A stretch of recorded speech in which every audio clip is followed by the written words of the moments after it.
When talking about BTS's extensive discography, it's common to break their work down into eras. These eras usually consist of an overall theme that their songs and albums reflected, or of where the boys were in their own personal story and journey as artists. While it seems like the exact definition of what these eras are or what they consist of varies depending on who you talk to, I have my own way that I view the discography's eras because I think they make the most sense when examining BTS's artistic journey. So allow me to break down how I view the different eras of BTS's work. The first era of BTS, as far as I'm concerned, can be designated as the Skool Era, roughly all the work they did in their late trainee days, their debut in 2013, leading through to approximately the end of 2014. This era not only covers BTS's first year as a debuted group, but it also covers the release of several albums and a lot of early foundational songs. In my eyes, the Skool Era can be broken down into two distinct parts. The early Skool Era, which includes BTS's debut with their album Too Cool for School, hence the name of the era, as well as their next album Oh Are You Late Too, and the late Skool Era, which would consist of their two 2014 albums, Skool Love Affair and Dark and Wild. The first two albums, Too Cool for School and Oh Are You Late Too, established BTS's early formation as a young hip-hop group that acted as the voice of the repressed and struggling youth. The title tracks from these two albums are No More Dream and No, respectively. These songs touched on topics such as intense societal pressure to do well in school and get a good job, being forced to work hard for things you don't actually want, and losing your own dreams in the effort to please those around you. They also helped shape BTS's early image as the champions and protectors of exhausted young people, especially those still struggling in school, hence the theme of this era. The second two albums, Skool Love Affair and Dark and Wild, continue this rebel bad boy image that was first introduced in the early part of the Skool Era. In the first teaser for No More Dream, the band is described as being too bad to be good, and this theme continued into the later Skool Era, but added the twist of what would happen if the bad boys fell in love. What would this dramatic, youthful love look like? This is explored in songs such as Skool Love Affair's title track Boy in Love, or in Dark and Wild's title track Danger. Because the early Skool and late Skool eras do have a lot of differences, I think it would be possible to break them down into two separate eras without difficulty.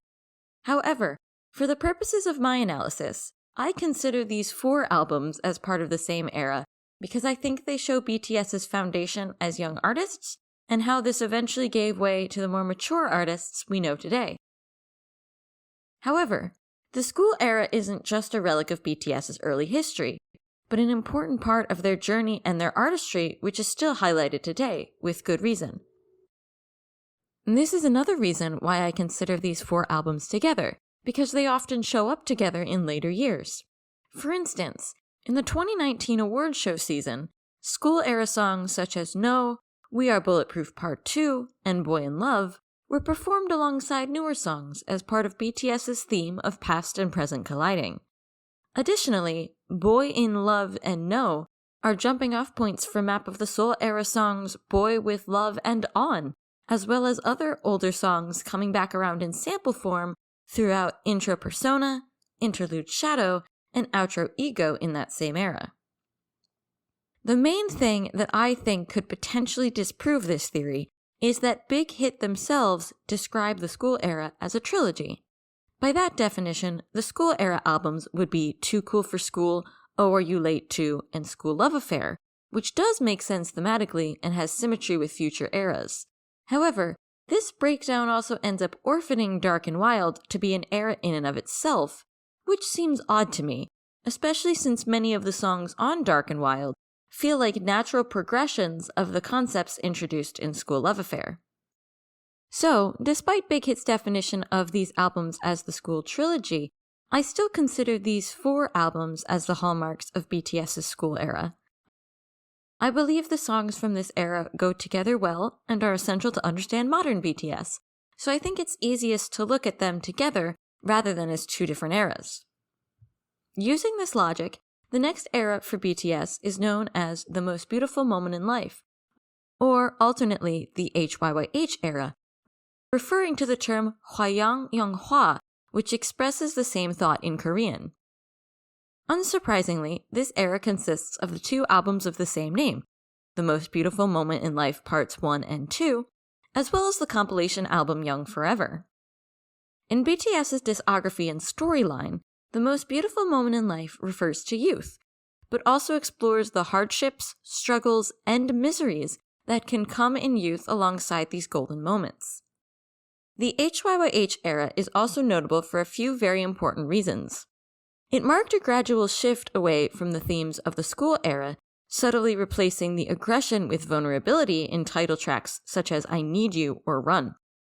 There were still plenty of songs advocating the forgotten and mistreated youth, but they seemed to have a different thematic feel than the songs of the Skool Era.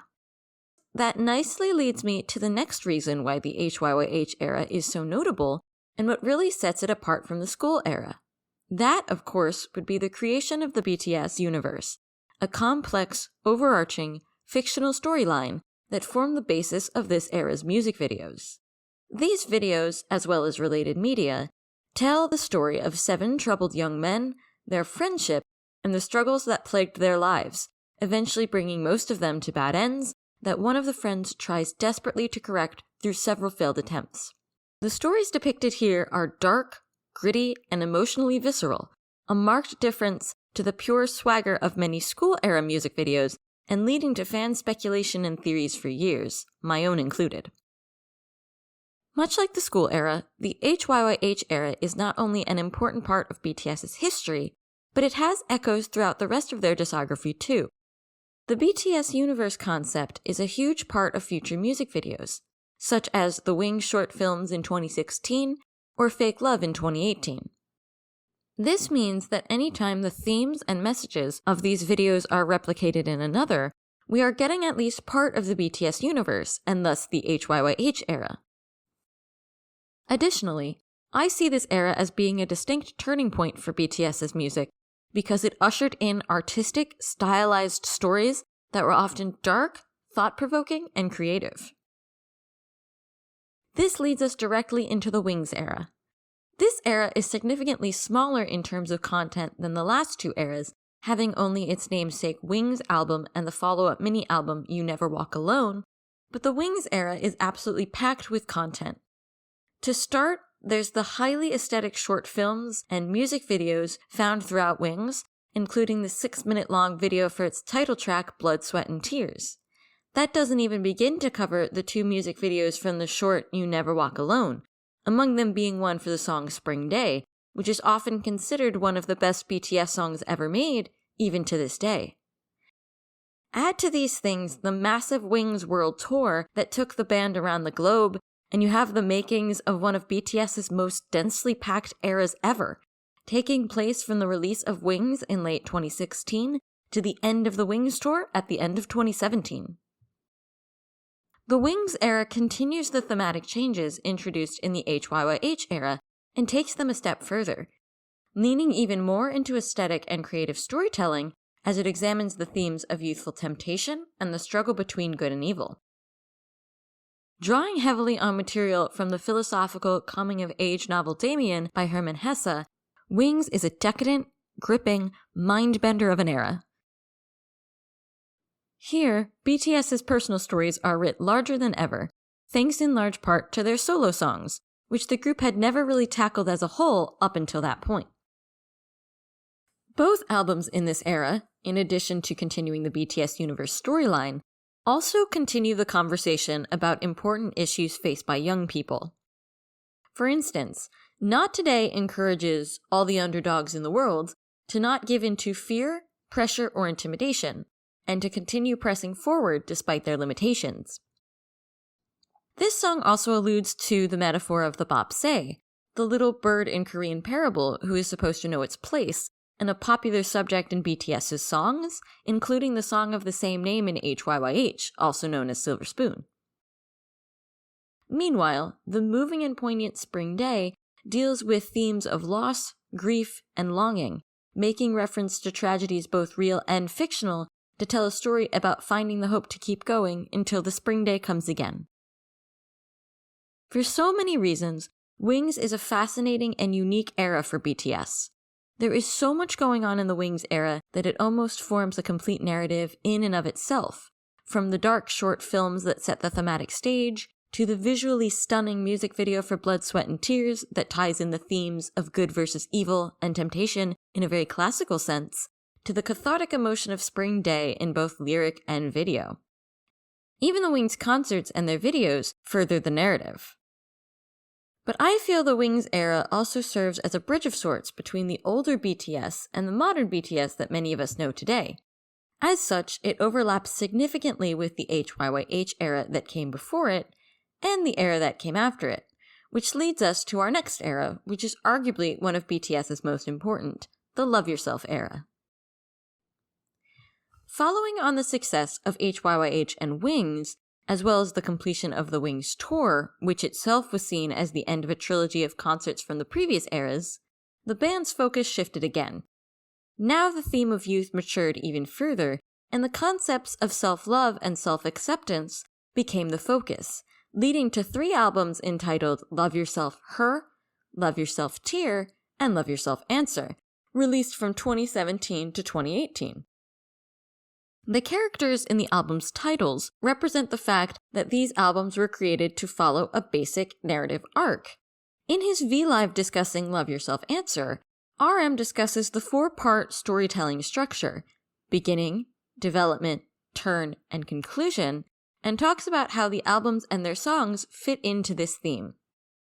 This is something I'll talk about more in depth in future videos, but for now, the important thing to note is that these characters show up both in the rap line's solo songs on these albums, in addition to their place in the title. Based on the titles, we can see that Love Yourself Her as a whole represents the development stage of the story, Love Yourself Tear as a whole represents the turn, and Love Yourself Answer in and of itself was supposed to represent the final conclusion. Not necessarily a correct or absolute answer, but a possible path on the journey to self-love.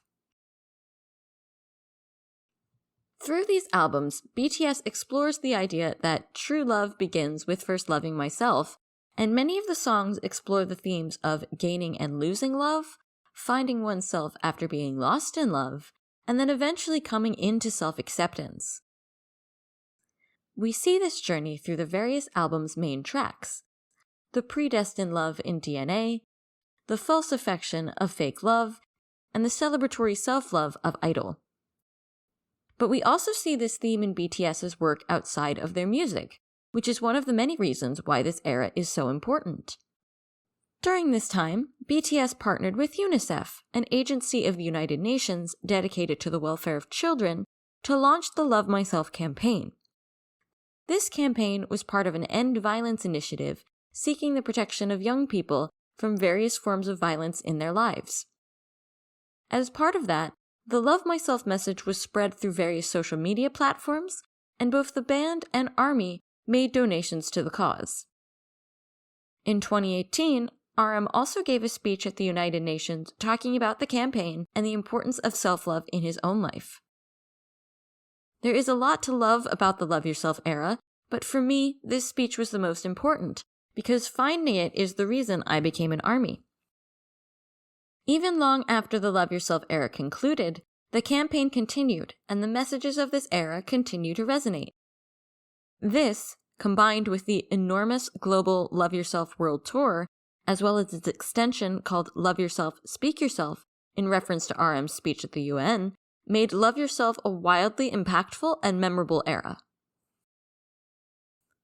After this globally impactful era, the band desired to turn their sights inward and explore their inner selves. This leads into the last major BTS era by my definition, and my personal favorite, the Map of the Soul era.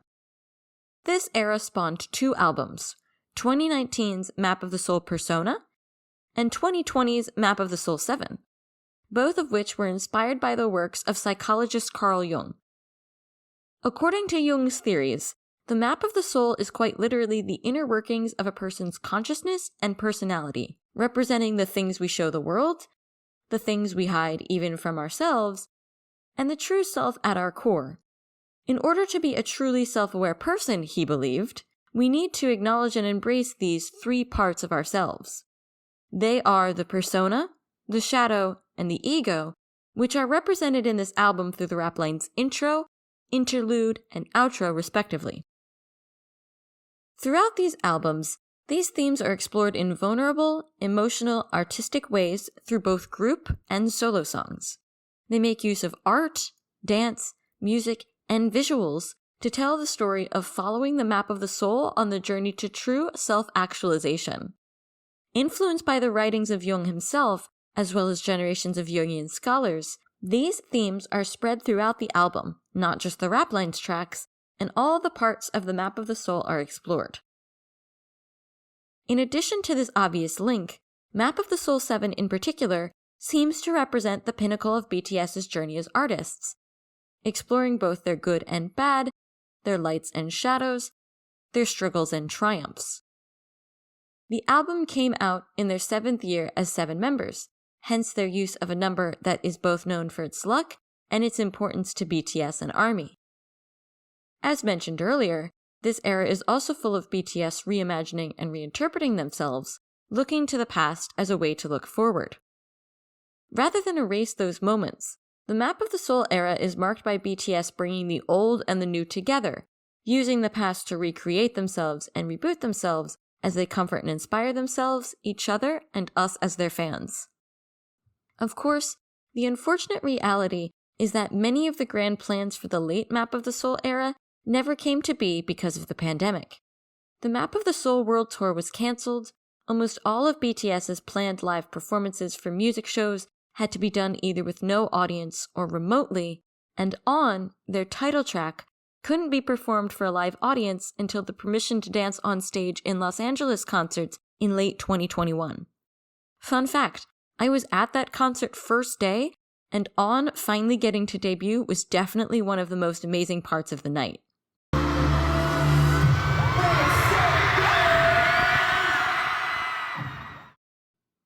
In any case, these cancelled plans obviously weighed very heavily on BTS, and meant that a good deal of their plans and thinking had to shift. But despite these limitations, the Map of the Soul era is an incredible and meaningful era, full of BTS's passion, artistry, and honest emotion, and I personally think it remains a pinnacle and an enduring testament of their incredible efforts and hard work.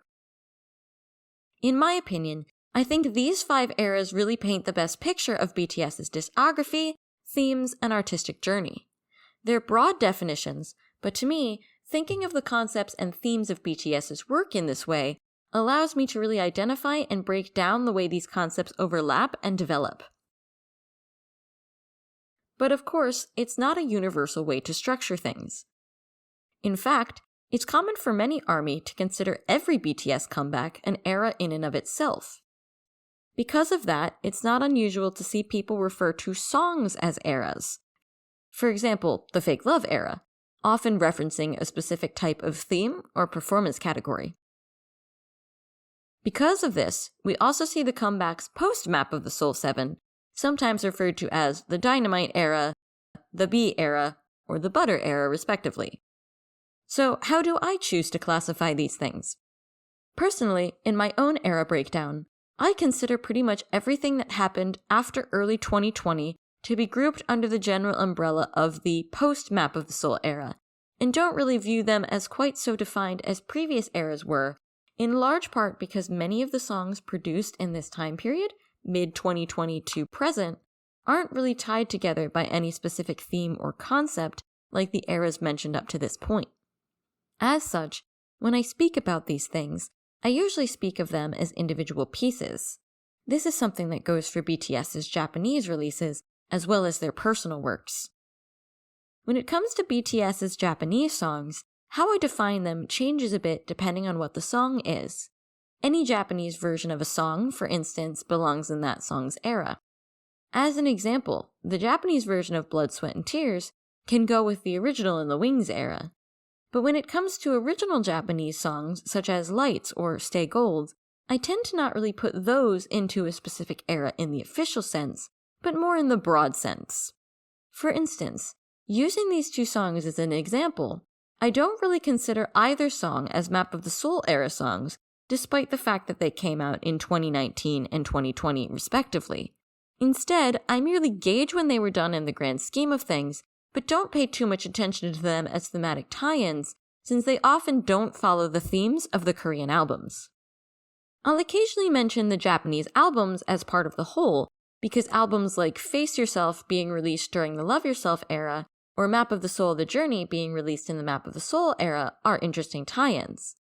I'll even sometimes mention a Japanese song's music video due to its relation to a theme. Look at how the Japanese version of Blood, Sweat, and Tears has interesting departures from its Korean counterpart, for example, or how original song Film Out has some visual similarities to Fake Love, or the BTS universe concept. But apart from these exceptions, I don't often include the Japanese songs and albums when I mention an era, nor do I consider them their own eras in between the ones I've already discussed here. Similarly, I don't consider solo works to be a part of this era breakdown, despite when these works may have been released. For example, I don't consider RM's mixtape Mono a part of the Love Yourself era just because it came out in 2018, nor would I look at Suga's 2020 mixtape D2 and say it's related to the Map of the Soul era, despite being released just a few months after Map of the Soul 7.